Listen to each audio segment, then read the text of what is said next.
সংসদের মাননীয় সাবেক সংসদ সদস্য আন্দোলনরত আট দলের সম্মানিত সংগ্রামী সমন্বয়ক জননেতা জনাব ডক্টর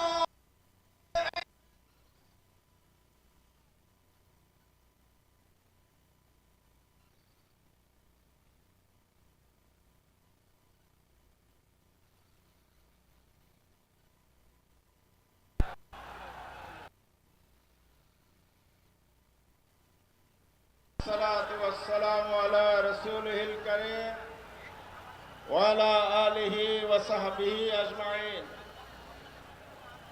আন্দোলনরত আটদল কর্তৃক আয়োজিত চলমান আন্দোলনের কর্মসূচির আজকের এই ঐতিহাসিক পল্টন মোড়ে আয়োজিত সমাবেশের সম্মানিত সভাপতি ইসলামী আন্দোলন বাংলাদেশের সম্মানিত আমির পীর সাহেব সরমনাই মুফতি সৈয়দ রেজাউল করিম, আজকের সমাবেশে শ্রদ্ধেয় প্রধান অতিথি বাংলাদেশ জামাত ইসলামের সংগ্রামী আমির, সংগ্রামী জননেতা,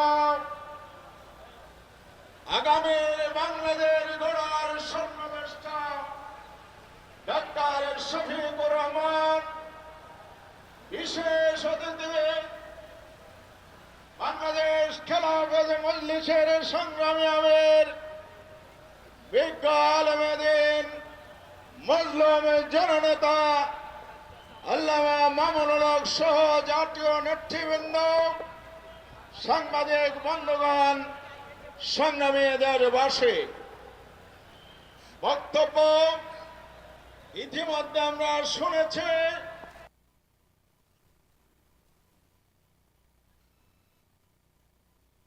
উদ্দেশ্যে আমরা সমবেত হয়েছে 5 দফা গণ দাবি।